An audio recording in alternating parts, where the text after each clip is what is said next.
میرا نام نریب ہے۔ میں بچپن سے ہی بہت زیادہ خوبصورت تھی، مگر میری بدقسمتی یہ تھی کہ میں بڑی بہن تھی اور میرے والد صاحب دنیا میں نہیں تھے۔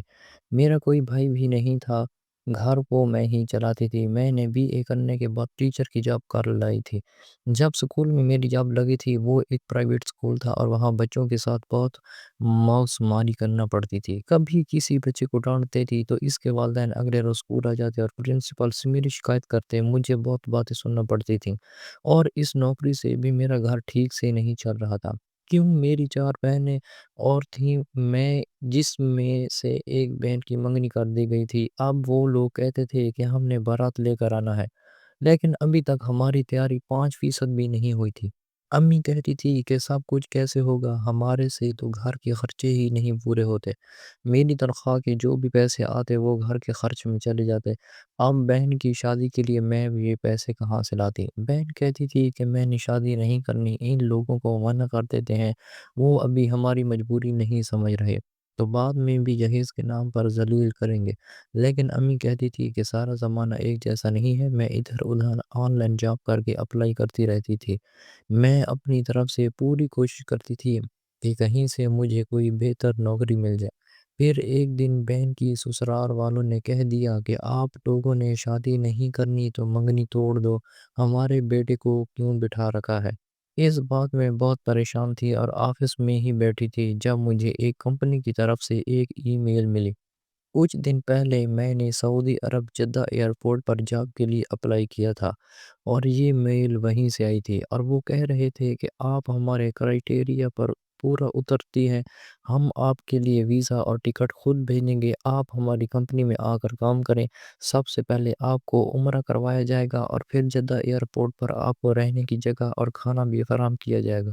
جب وہ پاکستانی 4 لاکھ بندی تھی، اتنے پیسے تو میں نے پچھلے 3 سال میں بھی نہیں کمائے تھے۔ میں بہت خوش ہو گئی، یہ ان لوگوں کی طرف سے اپائنٹمنٹ لیٹر تھا، کوئی مذاق نہیں تھا، میری تو زندگی بدل جانی تھی۔ انہوں نے نمبر بھی دیا تھا، میں نے نمبر پر کال کر کے سب کچھ پوچھا۔ انہوں نے کہا آپ CV بہت مضبوط ہے، ہمیں اس کام کے لیے ایسی ہی لڑکی کی تلاش تھی۔ میں بہت زیادہ خوش تھی، لیکن سعودیہ جانا گھر والوں کو چھوڑنا کوئی آسان بات نہیں تھی۔ گھر جا کر جب میں نے امی کو بتایا تو انہوں نے کہا کہ کوئی ضرورت نہیں ہے گھر سے جانے کی، اتنی بھی ہمارے برے دن نہیں آ گئے کہ تمہیں ہم کام کرنے کے لیے 7 سمندر پار بھیج دیں۔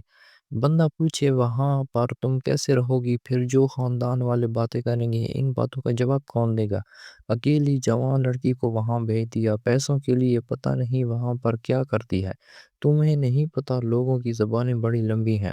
میری امی نے تو صاف انکار کر دیا، مجھے ڈھیر سارے لیکچر بھی سنائے، لیکن جب میں نے آخر میں کہا کہ میری تنخواہ پاکستانی 4 لاکھ ہوگی، تب میری امی حیران رہ گئی۔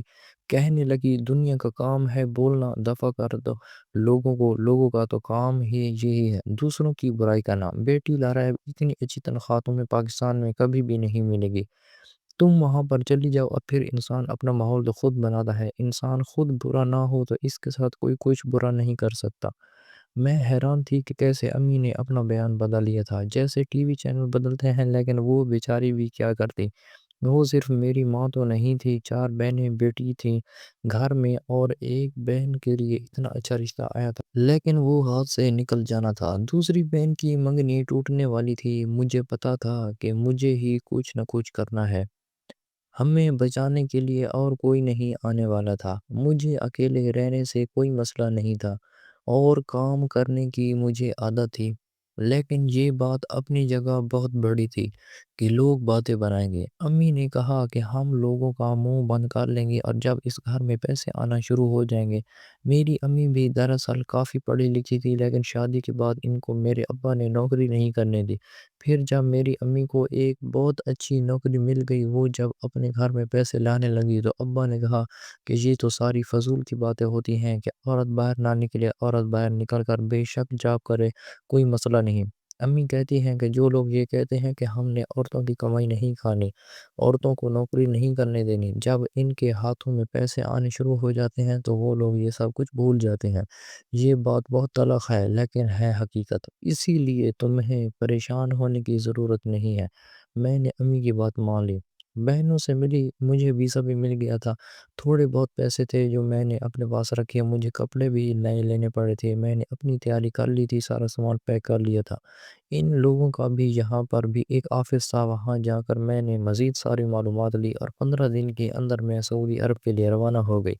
امی نے مجھے اس طرح رخصت کیا جیسے میری رخصتی ہو رہی ہے، وہ میرے لیے پریشان بھی بہت تھی پر کیا کر سکتی تھی، قربانی دینے کے لیے میں ہی موجود تھی۔ باقی بہنوں نے تو پڑھنے سے ہی انکار کر دیا تھا، صرف دو چھوٹی بہنیں ہی پڑھ رہی تھیں جنہوں نے پڑھنے سے انکار کیا تھا۔ ان کو شادی کا بہت شوق تھا، کہتی تھیں کہ بس ہماری شادی کرا دو تاکہ ہم اپنے گھر کی ہو جائیں، اس سے بھی ہمارا کھانا پینا اور اس گھر کا بوجھ کم ہو جائے گا، ہماری اپنی زندگی ہوگی، اپنے گھر میں عزت سے بیٹھ جائیں گے۔ ایک طرف سے بات تو ان کی ٹھیک تھی، لیکن آج کل شادی کرنا کون سا آسان تھا۔ لیکن اگر میں مہینے کے 4 لاکھ گھر بھیجوں گی تو پھر سب کچھ آسانی سے ہو جائے گا۔ اس لیے میں بہت زیادہ خوش تھی، اللہ تعالیٰ کا شکر بھی ادا کر رہی تھی۔ جب ہم لوگ سعودی عرب پہنچے تو اسی کمپنی کی گاڑی ہمیں نظر آئی جس نے ہمیں ریسیو کیا، ہماری بہت عزت کی، ہمیں پھولوں کے ہار پہنائے گئے، میرے ساتھ 3 لڑکیاں اور بھی تھیں، ہم چاروں کو سب لے گئے۔ ہم چاروں خوش قسمت لڑکیاں تھیں جو یہاں پہنچی تھی، لیکن میں حیران اس بات پر ہوئی تھی کہ جس جگہ میری نوکری لگی تھی ان لڑکیوں نے وہاں پر کام نہیں کرنا تھا، وہ لوگ ان کو کہیں اور لے گئے۔ انہوں نے کہا جدہ ایئرپورٹ کے لیے علاوہ ہماری بہت سی برانچیں ہیں، اسی لیے دوسری برانچوں میں یہ لڑکیاں کام کریں گی۔ جدہ ایئرپورٹ کے ساتھ ہوٹل میں مجھے انہوں نے ایک چھوٹا سا کمرہ بھی دیا جہاں پر ایک الماری لگی تھی اور ایک بیڈ تھا، بیٹھنے کے لیے ٹیبل کرسی موجود تھی، اندر ہی باتھ روم بھی تھا۔ انہوں نے کہا آپ یہیں پر رہیں گی۔ کمرہ کافی چوڑا تھا لیکن میں نے خود ہی تو رہنا تھا، وہاں پر کون سا پورا خاندان بسانا تھا۔ اس کے علاوہ مجھے ناشتہ، دوپہر کا کھانا اور رات کا کھانا ملتا تھا، کھانا کھانے میں کوئی تنگی نہیں تھی، بہت ہی مزے کا کھانا تھا اور آپ جتنا چاہے کھا سکتی تھی، لیکن میں کھانا کھانے کی زیادہ شوقین نہیں تھی، میں بہت ہی دبلی پتلی تھی۔ عمر میری 26 سال کی تھی لیکن لگتی میں 21-22 سال کی تھی، خوبصورت بھی بہت تھی، اس سے پہلے والی نوکری بھی مجھے میری شکل کی وجہ سے ہی ملی تھی، کیونکہ آج کل چاہے کوئی آفس ہو یا اسکول ہو، کوئی بھی ایسی جگہ ہو، لوگ خوبصورت چہروں کو زیادہ ترجیح دیتے ہیں تاکہ لوگ دیکھیں تو سمجھیں کہ یہاں پر تو بڑے بڑے خوبصورت اور پڑھے لکھے لوگ کام کر رہے ہیں۔ عجیب بات ہے کہ ایک خوبصورت انسان شکل سے پڑھا لکھا بھی لگتا ہے بھلے اسے اردو بھی نہ آتی ہو، اور ایک مناسب شکل و صورت کا انسان یا پھر یوں کہہ لیں کہ بدصورت انسان چاہے اس نے PhD کر رکھی ہو لیکن وہ شکل سے ان پڑھ لگتا ہے۔ یہ ہمارے معاشرے کا معیار ہے جو بالکل بھی ٹھیک نہیں ہے، لیکن یہ زندگی اور معاشرے کا حصہ ہے اور ہمیں اسی کے ساتھ چلنا پڑتا ہے۔ 2 ہفتے تک میں نے جدہ ایئرپورٹ پر آفس کا کام بہت ہی آسانی سے کیا، مجھے فائل دی جاتی اور کہا جاتا اس میں بڑے بڑے لوگ جو جدہ ایئرپورٹ سے دوسرے ملک جاتے ہیں ان کے نام لکھے ہیں، بس ان کے نام کی ترتیب سے ایک لسٹ بنا دو، یہ کام تو بہت زیادہ آسان تھا۔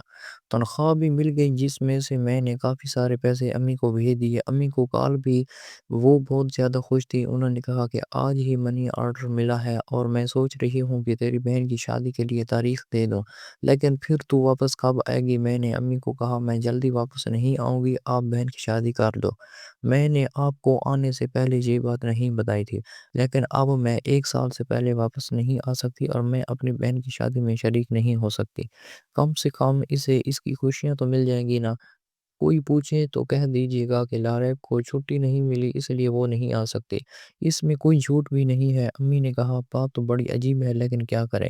میں نے کہا آپ یہ پیسے شادی کے لیے رکھیں، اگلے مہینے میں پھر بھیجوں گی، آپ لڑکے والوں کو 2 مہینے کی تاریخ دے دیں، 8 لاکھ کے اندر اچھی بھلی شادی ہو سکتی تھی۔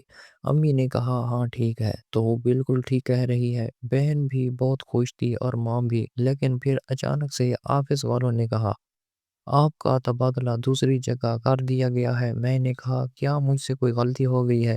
تو انہوں نے کہا کہ نہیں، آپ کام بہت اچھا کرتی ہیں، وہاں پر کام زیادہ ہوتا ہے، اسی لیے سوچ رہے ہیں کہ آپ کو وہاں بھیج دیں اور آپ کی تنخواہ بھی وہاں جا کر 5 لاکھ پاکستانی ہو جائے گی۔ میں تو خوشی سے نہال ہو گئی، میں نے سوچا کہ یہ تو میری ہی قسمت کھل گئی ہے، شاید میری مانگی ہوئی ساری دعائیں آج قبول ہو گئی تھیں۔ میں نے کہا ٹھیک ہے، مجھے کوئی مسئلہ نہیں۔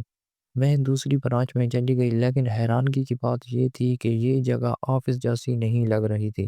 خیر مجھے ایک کمرہ دکھایا گیا اور یہ بہت ہی زیادہ گندا تھا۔ اس کے بستر سے بدبو آ رہی تھی۔ اس کے علاوہ جو کھڑکیوں کے شیشے تھے ان میں سے کچھ دکھائی نہیں دیتا تھا کیونکہ ان کے اوپر مٹی لگی ہوئی تھی۔ میں حیران تھی کہ یہ جگہ چھوٹی سی تھی اور یہاں صفائی ستھرائی بالکل نہیں۔ آفس والوں نے کہا تھا کہ یہ ایک بڑا آفس ہے لیکن یہاں تو حالات کافی ناچار تھے۔ سوچا کہ میں مینیجر سے کہتی ہوں کہ مجھے کوئی صاف کمرہ دے دیا جائے، لیکن میرے قدموں تلے زمین نکل گئی جب میں نے دروازہ کو کھولنے کی کوشش کی تو وہ کھلا نہیں۔ مجھے احساس ہوا کہ دروازے کو باہر سے لاک کر دیا گیا ہے۔ شاید یہ کسی نے غلطی سے کر دیا تھا لیکن میں بہت گھبرا گئی تھی۔ میں نے دروازے پر دستک دینا شروع کر دی کہ میں یہاں پر ہوں، مجھے کھول دو۔ میرے دل کی دھڑکن بہت تیز ہو گئی تھی، مجھے بہت ڈر لگ رہا تھا، لیکن تھوڑی دیر کے بعد دروازہ باہر سے ہی کھولا اور ایک شخص آیا۔ میں نے کہا مجھے یہاں پر کس نے بند کیا تھا؟ اس نے کہا غلطی سے بند کر دیا ہوگا، اب پریشان نہیں ہو۔ میں نے کہا مجھے یہاں سے جانا ہے تو اس نے اچانک سے مجھے 2 قدم پیچھے کیا، ہلکا سا دھکا دے کر دروازے کو بند کر کے لا کر دیا۔ چابی اس نے اپنی جیب میں رکھ لی۔ میں نے کہا تم نے دروازہ کیوں بند کیا ہے؟ میرا دل پوری طرح دھڑک رہا تھا، مجھے اپنے دل کی دھڑکن کانوں میں سنائی دے رہی تھی۔ ایسا لگتا تھا کہ میں مر جاؤں گی۔ مجھے سمجھ آ گئی تھی کہ میرے ساتھ کیا ہونے والا ہے۔ اس نے کہا کہ ہم لوگوں نے تمہارے مینیجر کو تمہاری قیمت ادا کی ہے اور میں اب اپنا منہ بند رکھو۔ اس شخص نے مجھے دھکا دے کر گرا دیا۔ اس کے بعد مجھ سے میری سب سے قیمتی چیز چھین لی گئی۔ میرے ساتھ اتنا برا سلوک کیا کہ میں بتا نہیں سکتی۔ مجھے ابھی بھی یقین نہیں ہو رہا تھا کہ میرے ساتھ یہ سب کچھ ہو گیا تھا۔ اس کا مطلب یہ سب لوگ جھوٹ بول رہے تھے۔ یہاں پر کسی بھی لڑکی کو نوکری کے لیے نہیں بلایا گیا تھا۔ سب کچھ جھوٹ تھا، یہ لوگ فراڈی تھے۔ اس طرح سے دوسرے ملک سے لڑکیوں کو غلط کام کروانے کے لیے بلایا جاتا تھا۔ وہ شخص جاتے جاتے میری ہتھیلی پر پیسے بھی رکھ کر چلا گیا جو پاکستانی 2 لاکھ روپے بنتے تھے۔ اس نے کہا تمہاری قیمت تو میں نے باہر ادا کر دی تھی لیکن تم اتنی خوبصورت ہو کہ یہ میں تمہیں خوش ہو کر دے رہا ہوں۔ اگلے ہفتے میں دوبارہ آؤں گا، تمہارے پاس ہی آؤں گا۔ ویسے میرا نام شکیب ہے۔ مجھے اس کی باتیں سنائی نہیں دے رہی تھی۔ میں اپنی حالت کو سنبھال کر بیٹھی تھی۔ ابھی 2 ہی گھنٹے گزرے تھے کہ ایک اور شخص کمرے میں داخل ہوا۔ اس نے بھی وہی کیا۔ میری حالت تو ایسی تھی کہ دشمن کی حالت بھی ایسی نہ ہو۔ صبح ہوئی تو مجھے ایک عورت نے جگایا۔ اس نے کہا یہ لو تمہاری آج کی کمائی۔ اس نے مجھے کچھ پیسے دیے۔ میں نے کہا کہ تم لوگ میرے ساتھ یہ سب کیوں کر رہے ہو؟ اس نے کہا تم جیسی پاگل لڑکیوں کے لیے ہی تو یہ سب کچھ ہوتا ہے جن کو پیسے کا لالچ ہوتا ہے۔ تم صرف ایک آن لائن ایپلیکیشن دے کر کسی کی باتوں میں آ کر اپنا ملک چھوڑ کر یہاں آ گئی۔ تم سے زیادہ بیوقوف کون ہو سکتا ہے؟ تمہیں کیا لگتا ہے جدہ ایئرپورٹ پر تم جیسی لڑکیوں کو جاب دی جائے گی؟ پاگل لڑکی، وہ سب تو ایک ڈرامہ تھا اور وہاں پر جن لوگوں کی لسٹ تم روز بناتی تھی وہ گاہکوں کی لسٹ تھی کہ وہ سب تمہارے پاس ہی آئیں گے، اور تم نے اس پر اپنے سائن بھی کر دیے تھے کہ یہ کام میں اپنی رضامندی سے کر رہی ہوں۔ لیکن فکر مت کرو، اتنے پیسے تمہیں مل جائیں گے کہ مہینے کے 4 سے 5 لاکھ بنا لو گی۔ اپنے خاندان والوں کو پیسے بھیج دینا، ان کو کہنا میں یہاں پر جدہ ایئرپورٹ پر نوکری کرتی ہوں۔ وہاں پر کسی کو پتہ نہیں چلے گا، وہ لوگ بھی خوش اور ہم بھی خوش، تمہارا کام بھی چلتا رہے گا۔ میں نے اس عورت کے منہ پر تھپڑ دے مارا۔ میں نے کہا تم کتنے برے انسان ہو، تمہیں مرنے کے بعد دوزخ ملے گی۔ پر وہ ہنسنے لگی اور کہنے لگی میں پہلے سے ہی دوزخ میں ہوں اور آج تو تم نے میرے منہ پر تھپڑ مار دیا، اب دیکھنا تمہارے ساتھ بہت برا ہوا۔ تم گھبرائی ہوئی ہو اسی لیے برداشت کر لیا، لیکن آئندہ ایسی حرکت کی تو یہ کلائنٹ جو آتے ہیں یہاں میں ان کو اندر میں ہی بھیجتی ہوں، اتنے آدمی اندر بھیجوں گی کہ 2 دن میں ہی تمہاری روح نکل جائے گی۔ مجھے اس عورت سے بہت زیادہ خوف آیا لیکن میں نے اس سے معافی نہیں مانگی۔ وہ چلی گئی۔ اس کے بعد مجھے وہ لڑکیاں بھی وہی نظر آئیں جو پاکستان سے میرے ساتھ آئی تھیں۔ ان کا کہنا تھا ہمارے ساتھ بھی یہی سب کچھ ہوا ہے، یہ بہت خطرناک لوگ ہیں اور یہ گینگ ہے اور بہت بڑا ہے، ہم ان کو نہیں روک سکتے، ہماری زندگی اب یہاں پر پھنس گئی ہے۔ وہ سب بھی میری طرح مجبور تھیں، پر ایک نے کہا کہ اچھا ہے گھر والوں کو تو پیسے مل جائیں گے، ہمارے ساتھ کیا ہو رہا ہے کسی کو کیا پتا۔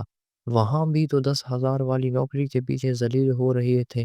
2 ہفتے بعد انہوں نے ہم سے ہمارے گھر والوں کی بات کروائی، لیکن سپیکر آن کر کے اور ایک خوفناک شکل کا آدمی بھی وہیں پر بیٹھا تھا۔ اس نے کہا کہ تم لوگ اپنے گھر والوں کو کہو گے کہ ہم یہاں پر بہت خوش ہیں تاکہ وہاں پر کوئی ہلچل نہ ہو، لیکن ہم سب نے اپنے گھر والوں سے جھوٹ بولا، ہمارے آنسو ہمارے حلق میں اٹک گئے تھے، زبان ساتھ نہیں دے رہی تھی لیکن پھر بھی جھوٹ بولا اور کہا کہ ہم لوگ یہاں پر آفس میں کام کرتے ہیں، سب کچھ بالکل ٹھیک ہے، بہت اچھے لوگ ہیں، پردے کا انتظام ہے، ہم لوگ بالکل بھی کسی مسئلے میں نہیں ہیں۔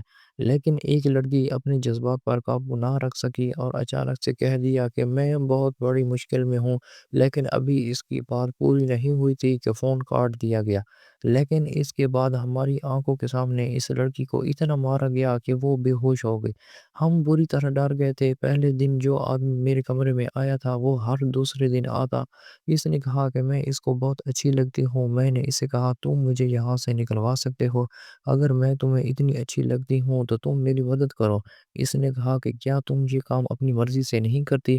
میں نے کہا کہ نہیں۔ پھر میں نے اپنے بارے میں سب کچھ بتا دیا۔ میں بہت مجبور ہوں۔ وہ روز میری مجبوری کی داستان سن لیتا لیکن پھر بھی مجھ پر ظلم کر کے چلا جاتا۔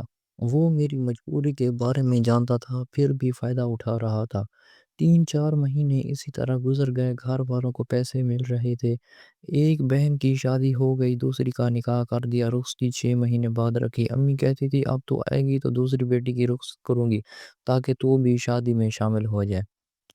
میں تو بہت ڈری ہوئی تھی، میں ان کو کچھ بتا نہیں پائی تھی، اگر بتا دیتی تو بھی کیا بتا دی کہ ان کی بیٹی کے ساتھ یہ سب کچھ کیا ہو رہا ہے، وہ جیتے جی مر جاتی۔ ایک دن شکیب نے مجھے کہا کہ ٹھیک ہے میں تجھے یہاں سے لے جاتا ہوں، لیکن اس کے بعد یہ لوگ تیرے پیچھے آئے تو پھر میں ذمہ دار نہیں ہوں گا۔ میں کہہ دوں گا کہ میں تجھے اپنے ساتھ لے گیا تھا اور تو بھاگ گئی ہے۔ میں حیران رہ گئی کہ بالآخر اس نے میری مدد کرنے کا فیصلہ کر لیا تھا۔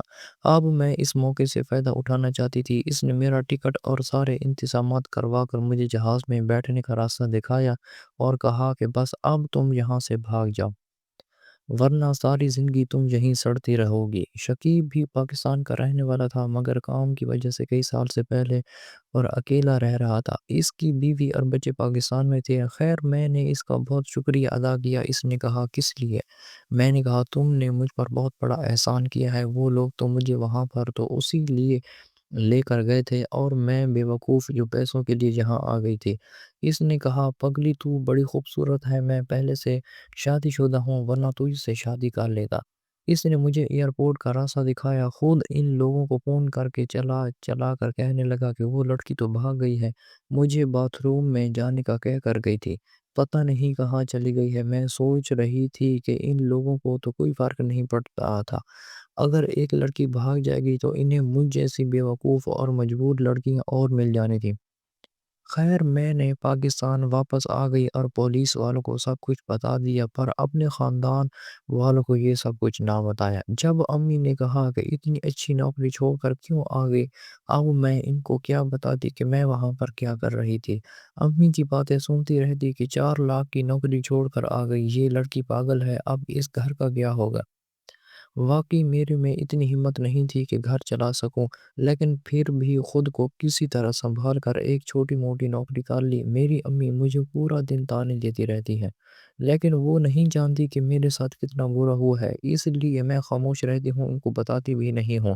اب میں یہاں پر 25,000 والی نوکری کرتی ہوں، امی کو کہتی ہوں کہ اس میں گزارا کریں، مگر اب ہر وقت مجھ سے لڑتی رہتی ہے کہ کیا دنیا میں سب کچھ ویسا ہی ہوتا ہے، پیسے کے علاوہ آپ کی کوئی عزت نہیں کر سکتا۔ میں سوچتی ہوں کہ سب کچھ امی کو بتا دو، شاید انہیں میری حالت پر رحم آ جائے، تو میں وہاں پر کتنے ظلم سہ کر آئی ہوں۔ اب آپ لوگ ہی بتائیں کہ مجھے کیا کرنا چاہیے۔ امی کو ساری بات بتانا دینی چاہیے، ساری زندگی اسی طرح گزار دو؟ کمنٹ سیکشن میں بتائیں۔ اللہ حافظ۔